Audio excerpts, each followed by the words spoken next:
Ce programme vous est proposé par Kung Fu Énergie. Maîtrisez votre force.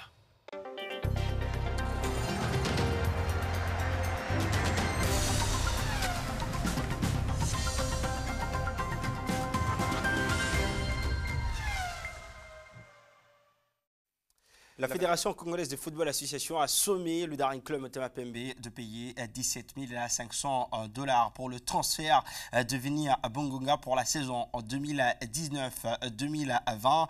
Mesdames et messieurs, merci de nous regarder sur Malika Télévision et bienvenue dans cette édition du journal de sport. On va commencer, mais tout d'abord, les titres. En s'imposant 2-0 devant Lubumbashi Sport, l'AS Maniema Union s'est mis plus en confiance dans la course vers les podiums. Les unionistes profiteront de la trêve afin de préparer la suite du championnat. Toujours pas de coup d'envoi de la version féminine à l'entente des basketball de Lubumbashi de la compétition édition 2020, initialement prévue pour le week-end dernier. La seule affiche qui devrait mettre prise l'ASB Mazembe Dame à Foudre, reportée à une date ultérieure. Édition de journal de sport, tout d'abord avec le continent européen où il y a le coronavirus, bien évidemment. Différents championnats ont été arrêtés et il y a eu Jean-Michel Aulas, le président de l'Olympique lyonnais. Ses propos ont fait un tollé en France. Il demande qu'il y ait une saison blanche en Ligue 1. Retour sur le coronavirus qui paralyse les championnats domestiques en Europe. C'est dans cette revue de presse. Où le football a beau être à l'arrêt, mais chacun prêche ses propres intérêts.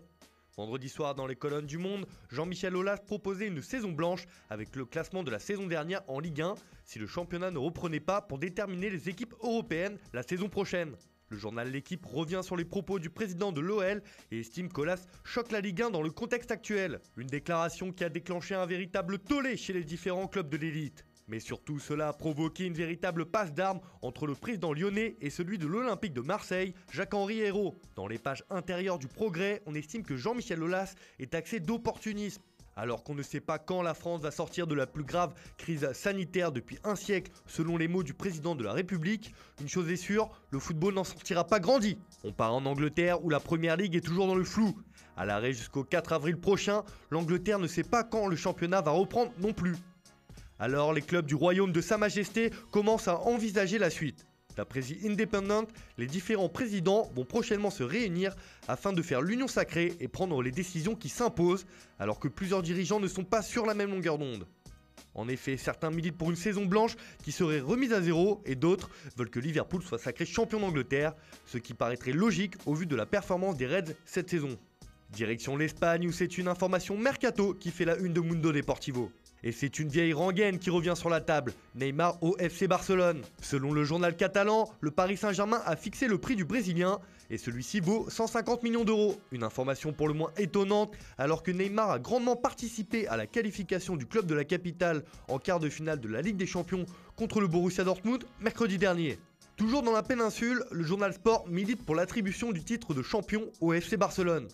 Selon la publication, le Barça réclame la Liga. Si le championnat est définitivement suspendu, le club blaugrana demandera à être proclamé champion. Il affirme qu'il est déjà champion d'hiver et qu'il est en tête après avoir joué 70% du championnat. En effet, l'équipe de Lionel Messi dispose de 2 points d'avance sur le Real Madrid après 27 journées. Le journal pro-madrilène AS n'est pas aussi affirmatif, mais se demande également comment attribuer le titre cette saison si le championnat ne reprend pas. Qui devrait être champion ?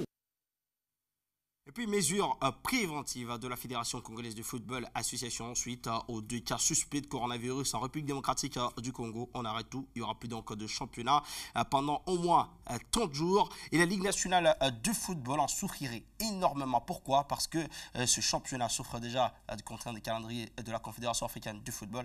Et 30 jours, c'est un peu plus beaucoup les conséquences de cette trêve forcée. C'est dans cet élément.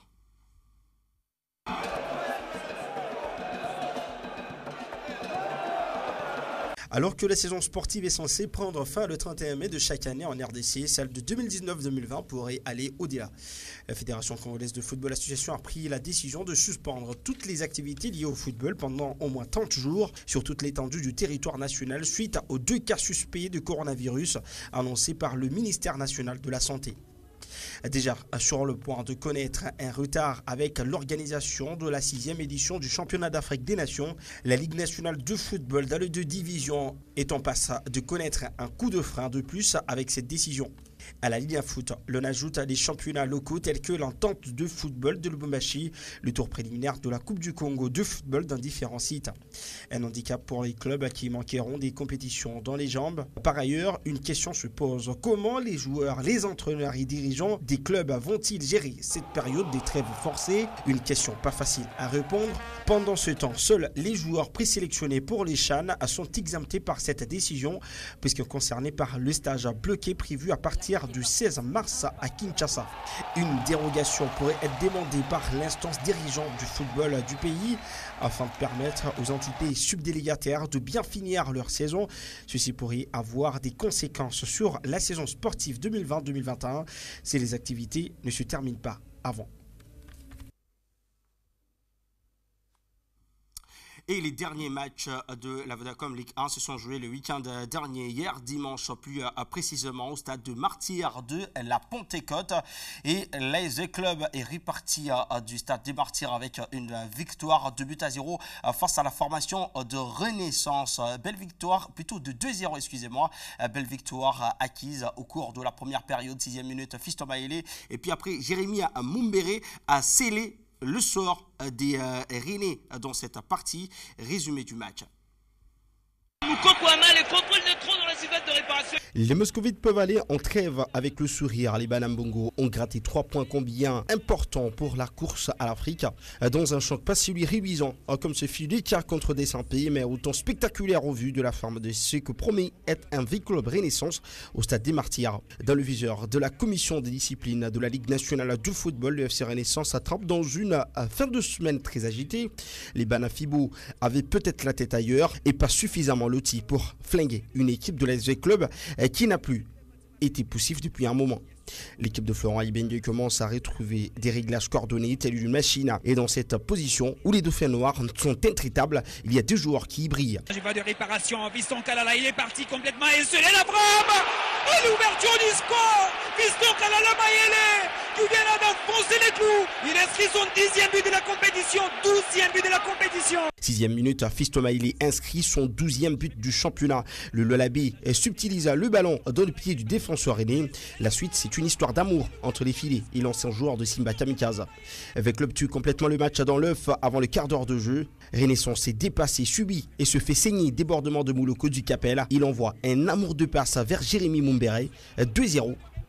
La deuxième période restera anecdotique puisque les Banambongo remportent ce match, bien évidemment haut la main. Club est en train de faire chavirer le bateau du FC Renaissance de Kinshasa. Ça sent... Et il y avait un autre match qui s'est joué hier, c'est Mayamagnon qui recevait l'équipe des Kamikazes de Lubumbashi Sport. Score du match 2-0 pour l'équipe de Mayamagnon, en quête également pour une place africaine, qualificative donc pour l'Afrique, bien évidemment pour les hommes de Guy Moshebe Lusadiso. On va parler toujours de la commission de gestion de la Ligue nationale de football avec ce communiqué publié dimanche 15 mars 2020. Le secrétariat de la Ligue nationale de football a donc pris acte de la difficulté des mairies de Lubumbashi Écologie à organiser le derby le choix entre le FC Saint-Ola-le-Popo et le tout-puissant Mazembe Anglevert et se réserve donc le droit de le reprogrammer et dès que la situation permettra dans n'importe quelle ville de la République démocratique du Congo. On va parler à autre chose, on va parler de Vini Bongonga. On vous l'a dit à l'entame de cette édition du journal de sport, la Fédération congolaise de football association a sommé le Daring Club Motema Pembe à payer la somme de 17 500 $ à la JSK, Jeunesse Sportive de Kinshasa, pour le transfert de l'attaquant Vini Bongonga Kombe pour la saison 2019-2020. Dans sa correspondance du 13 mars, la FECOFA fait savoir au comité de direction du club vert et blanc et que cette somme couvre la qualification de Vini Bongonga au sein du Daring Club Motema Pembe. On va changer de cap. Cette fois, on va parler de la Ligue 2. La Ligue 2 avec les matchs qui étaient prévus le week-end au stade à Kibasa Maliba de la Kenya. Il n'y a pas eu de match Étoile Jaune contre Océan Pacifique. Pourquoi? Parce que l'équipe de Océan Pacifique n'a pas effectué le déplacement et Étoile Jaune a tout simplement constaté cette absence. Dieudonné Batotela nous en parle. Il est 13h30 dans la commune Kenya, au stade Frédéric Kibasa Maliba. Le Sporting Club Étoile Jaune et les officiels sont sur les terrains, sauf l'adversaire Océan Pacifique qui n'a pas effectué les déplacements pour la ville de Lubumbashi. Le club de Mbujimai va perdre donc ce match par forfait et les Yellow Boys sont ragaillardis d'avoir été sur les terrains, même si pour le président Jérôme Sangwa Molobelwa, il fallait du spectacle.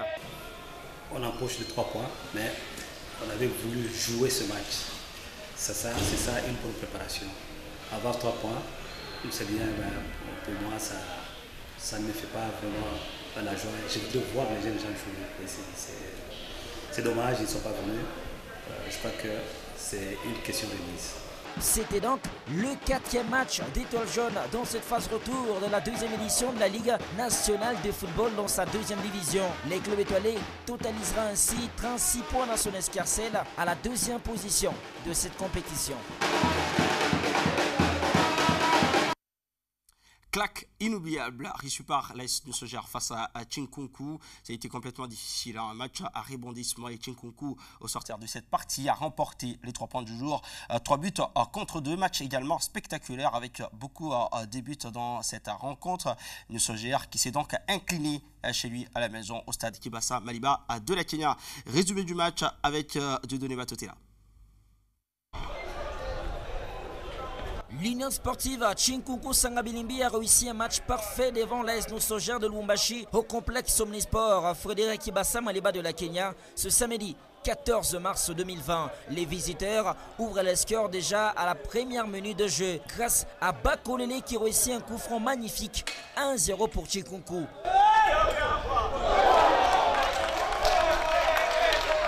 L'AS Nusoger va mettre 10 minutes avant d'égaliser dans cette confrontation. Lubemba Merdi permet aux douaniers de revenir au score et ces mêmes douaniers vont prendre l'avantage avant la pause sur cette passe en pleine surface de réparation. Lubemba n'a qu'à déposer les coups au fond. 2e score à la pause. Après les citrons, l'Union sportive à Chinkunku Sangabilimbi va reprendre les contrôles du match jusqu'à renverser la tendance. Soger va concéder un but contre son camp, ça fait 2 partout à ce moment-là. Et Kwasi Isis va mettre le 3e but pour l'Union sportive à Chinkunku qui s'impose par 3 buts à 2 dans ces matchs. Une performance qui satisfait le coach Mukwasa. Je l'ai dit le match passé que nous sommes en phase de reconstruction. Il y avait 7 départs de joueurs dans cette équipe et moi je suis le nouveau entraîneur. Je suis venu juste à la phase retour. Donc il y avait un travail à reconstruire. Le début du match, j'avais compris le match, mais ça s'est passé un malentendu entre les joueurs selon mes tactiques comme je les avais placées. Il y avait un mauvais replacement et puis à la mi-temps j'ai analysé et puis on a trouvé solution. Voilà, nous sommes maintenant gagnants.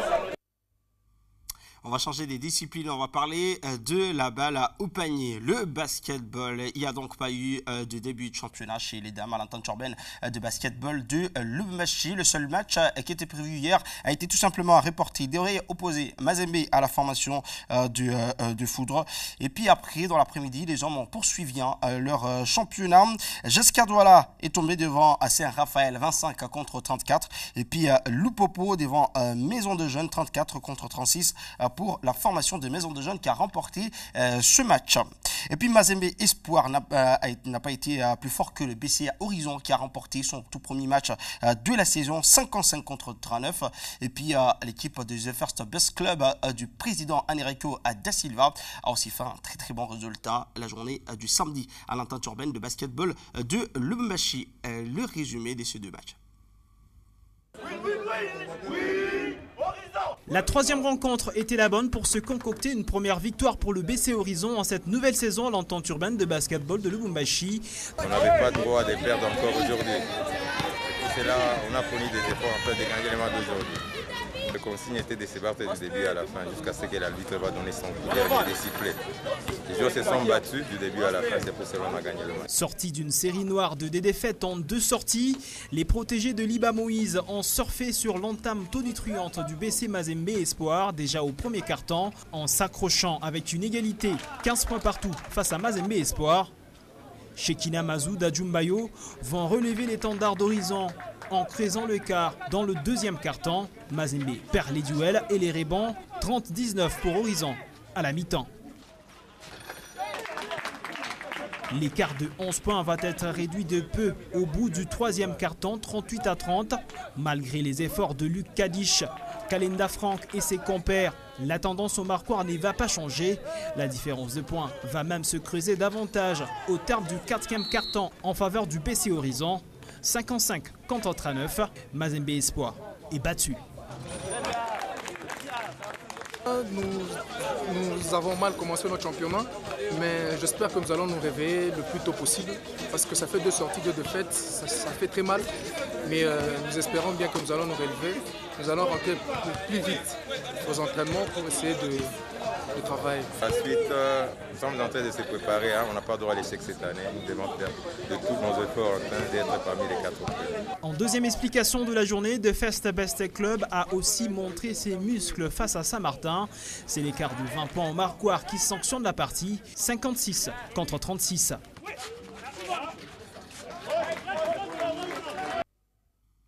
Avant de terminer avec cette édition du Journal de Sport, on va parler de Caster Semenya, l'athlète sud-africaine qui va maintenant passer aux 200 mètres pour se présenter aux Jeux Olympiques de Tokyo prévus cette année. Caster Semenya, habitué du 800 mètres, va donc changer de circuit. Joseph Kaongo nous en parle.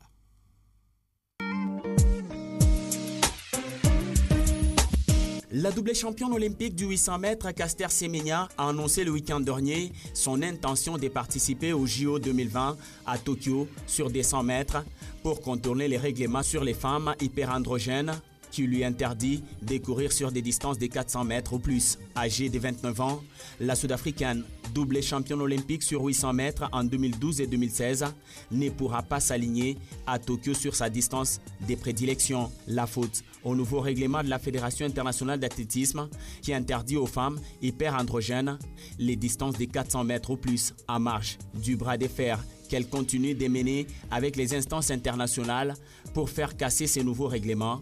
Caster Semenya a trouvé une parade pour disputer néanmoins les JO de Tokyo. Elle va tenter sa chance sur 200 mètres. Les minima des qualifications sont actuellement à 22,8 secondes pour cette spécialité. Son objectif est donc de descendre sous cette barre d'ici à l'été prochain.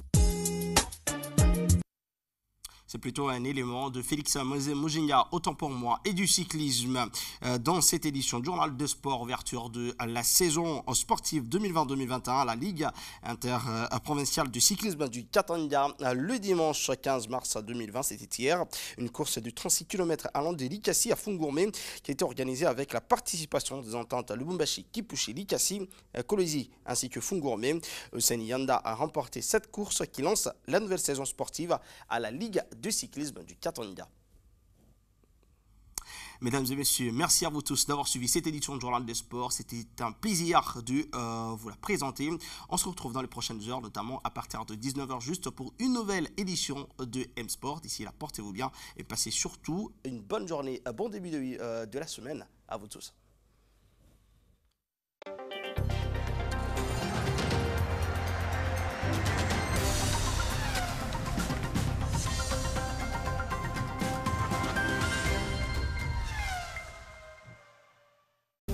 Ce programme vous a été proposé par Kung Fu Énergie, maîtrisez votre force.